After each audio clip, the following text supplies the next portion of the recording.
आज की इस वीडियो में हम लोग करने वाले हैं 12th क्लास इंग्लिश की पोएम नंबर फर्स्ट, जिसका नाम है माई मदर एट 66, उसके इम्पोर्टेंट MCQs। तो चलिए फिर बिना किसी देरी के वीडियो शुरू करते हैं। तो यहाँ पे फर्स्ट क्वेश्चन है, the mothers old age and lack of energy is the depiction of, यानी कि जो माँ की पुरानी उम्र और उनमें बहुत कम जो ताकत थी वो किसे दर्शा रही थी, वो किसका चित्रण कर रही थी। तो आपके ऑप्शंस दे रहे, पहले ऑप्शन में दे रखा है the poets helplessness in old as, यानी कि जो बुढ़ापा था उसमें कवि की लाचारी। बी में दे रखा है जो बुढ़ापा है उसकी क्या है, खुशी और उत्साह। सी पॉइंट में दे रखा है कि जो माँ का बॉन्ड था अपने फैमिली मेम्बर्स के साथ। और डी में दे रखा है बीमारी और जो अस्वस्थता थी। और इसका आंसर होगा option A, the poets helplessness in old as, यानी कि जो माँ का बुढ़ापा और जो लैक ऑफ एनर्जी थी वो चित्रण कर रही थी कवि की लाचारी का, यानी कि जो पोएटेस थी उनकी लाचारी का। क्वेश्चन नंबर सेकेंड है, the poem is made up of, यानी कि जो पोएम है वो किससे बनी हुई है। आपके ऑप्शंस हैं, ऑप्शन ए है 20 लाइन, ऑप्शन बी है एक सिंगल सेंटेंस में, ऑप्शन सी है 10 स्टेंजाज में और ऑप्शन डी है 5 स्टेंजाज में। और इसका आंसर होगा option B, a single sentence. और याद रखना कि ये जो पूरी पोएम है वो किस में बनी हुई है, वो बनी हुई है एक सिंगल सेंटेंस के अंदर। नेक्स्ट क्वेश्चन में दे रखा है कि जो हंसमुख बच्चे होते हैं उनको जो पोएट है वो किस तरीके से दर्शाती है। आपके पहले ऑप्शन में दे रखा है कि वो क्या है, उनकी जो एनर्जी और उत्साह को दर्शाने के लिए। ऑप्शन बी में दे रखा है कि जो खेलते हुए बच्चे हैं उनको दर्शाने के लिए। ऑप्शन सी में दे रखा है जो चिल्ड्रन मजाक खेल रहे हैं उनके लिए। और ऑप्शन डी में दे रखा है अपने आप से तुलना करने के लिए।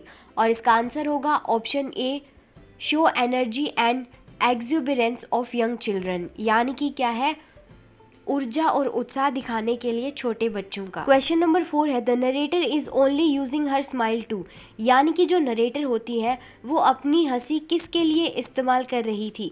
ऑप्शन ए है कवर अप हर पेन, यानी कि अपने दर्द को छुपाने के लिए। ऑप्शन बी है खुद को खुश करने के लिए।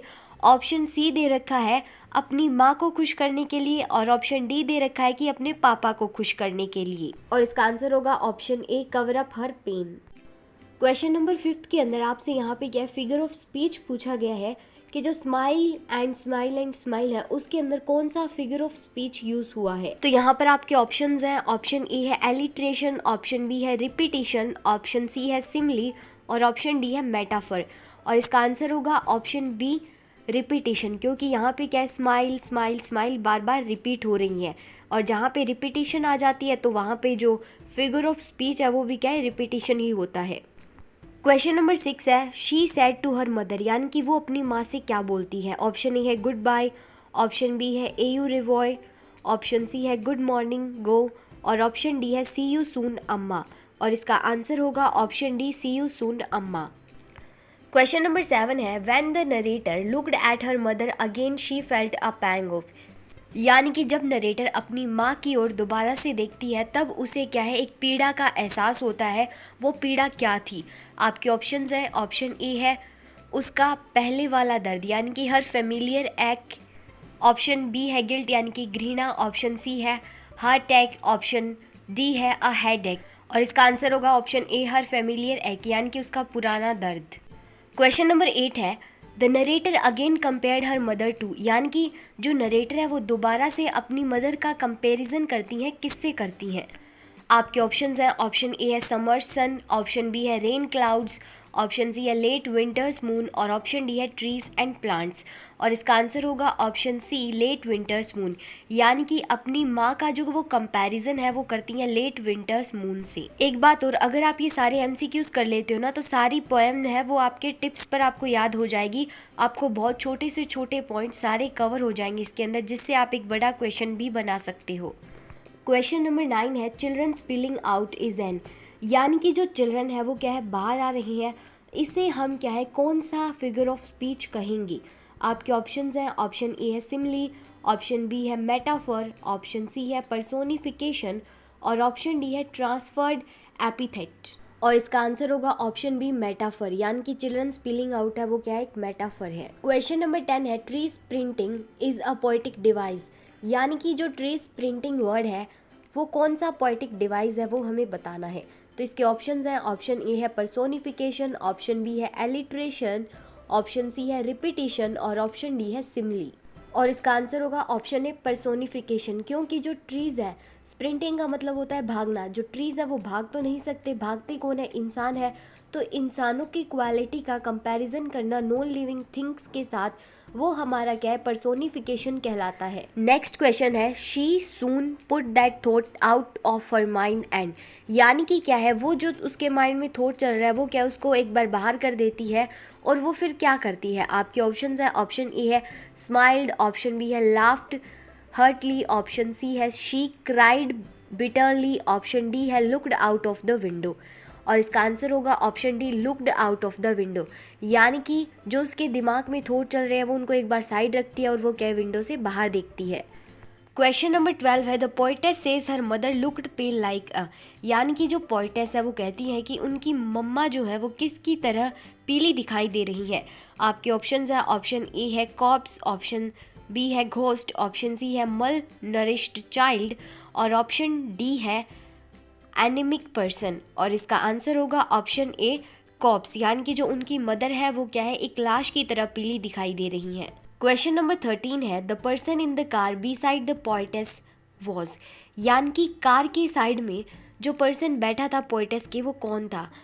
आपके ऑप्शंस हैं, ऑप्शन ए है हर आंट, ऑप्शन बी है हर नीस, ऑप्शन सी है हर अंकल और ऑप्शन डी है हर मदर। और इसका आंसर होगा ऑप्शन डी हर मदर, यानी कि कार की साइड की सीट पे जो इंसान बैठा था वो थी उसकी माँ।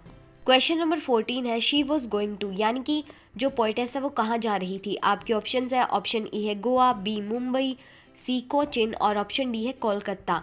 और इसका आंसर होगा ऑप्शन सी कोचिन, यानी कि वो क्या है, कोचिन जा रही थी।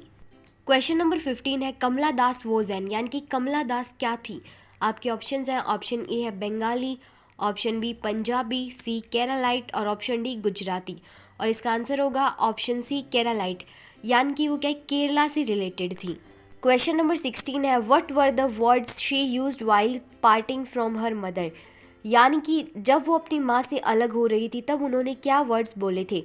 आपके ऑप्शंस हैं, ऑप्शन ए है सी यू सून बा, ऑप्शन बी है सी यू सून बी जी, ऑप्शन सी है सी यू सून माता जी और ऑप्शन डी है सी यू सून अम्मा। और इसका आंसर होगा option D see you soon Amma. Question number 17 है whose house the poet was living, यानी कि किसके घर पर जो पोएट थी वो रह रही थी। आपके ऑप्शंस हैं, ऑप्शन ए है her friends house, option B है in laws house, option C है हर हस्बैंड्स हाउस और ऑप्शन डी है हर पेरेंट्स हाउस। और इसका आंसर होगा option D her parents house, यानी कि वो क्या अपने माता पिता के घर पर रह रही थी। क्वेश्चन नंबर 18 है what does the expression smile smile and smile signify, यानी कि ये जो एक्सप्रेशन है स्माइल स्माइल और स्माइल का वो क्या दर्शाता है। आपके ऑप्शंस है poet was going home and was elated, option B है poet was happy, option C है poet was hopeless, option D है poet desperate efforts to hide her feelings. और इसका आंसर होगा ऑप्शन डी, क्योंकि जो पोएट थी वो क्या है, अपनी स्माइल के पीछे एक बहुत ज़्यादा जो अपना फियर है वो छुपाया हुआ था उसने। क्वेश्चन नंबर 19 है what question arises from the complexity of the situation in the poem, यानी कि ये जो सिचुएशन की कॉम्प्लेक्सिटी है पोएम के अंदर उससे क्या क्या सवाल उठते हैं। आपके ऑप्शंस हैं, ऑप्शन ए है what to do in old age, option B है how to take care of one skin, option C है हाउ टू ड्राइव और ऑप्शन डी है how to strike a balance between duties and responsibilities. और इसका answer होगा option D how to strike a balance between duties and responsibilities, यानी कि हम कैसे हैं बैलेंस लाए ड्यूटीज़ और रिस्पॉन्सिबिलिटीज़ के बीच में, ये क्वेश्चन अराइज होता है इसकी कॉम्प्लेक्सिटी सिचुएशन से। क्वेश्चन नंबर 20 है what does the narrative single sentence style of the poem highlight, यानी कि ये जो सिंगल सेंटेंस है पोएम का वो किस तरह का जो स्टाइल है पोएम का वो हाईलाइट करता है। आपके ऑप्शंस हैं, ऑप्शन ए है पोइट्स फीलिंग्स, ऑप्शन बी है पोइट्स इनसिक्योरिटीज़, ऑप्शन सी है पोइट्स थॉट्स और ऑप्शन डी है पोइट्स इंटरविनिंग थॉट्स। और इसका आंसर होगा option D poets intervening thoughts, यानी कि पोइट के दिमाग में बहुत सारे थॉट्स चल रहे थे जिन्हें क्या है अलग कर पाना मुश्किल हो रहा था।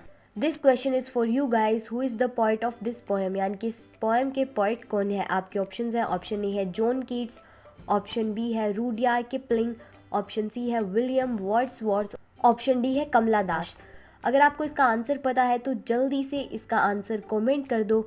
और हाँ, इस तरह की MCQs वीडियो या फिर चैप्टर की या पॉइंट्स की एक्सप्लेनेशन देखना चाहते हो तो वो भी चैनल पे अवेलेबल है, डिस्क्रिप्शन में मेंशन है, जल्दी से उन्हें भी चेकआउट कर लेना। और इम्पोर्टेंट क्वेश्चंस भी इस चैनल पर अवेलेबल हो जाएंगे, या फिर आप जब तक ये वीडियो देख रहे हो तब तक तो आ भी चुके हैं, तो उन्हें भी ज़रूर चेक कर लेना।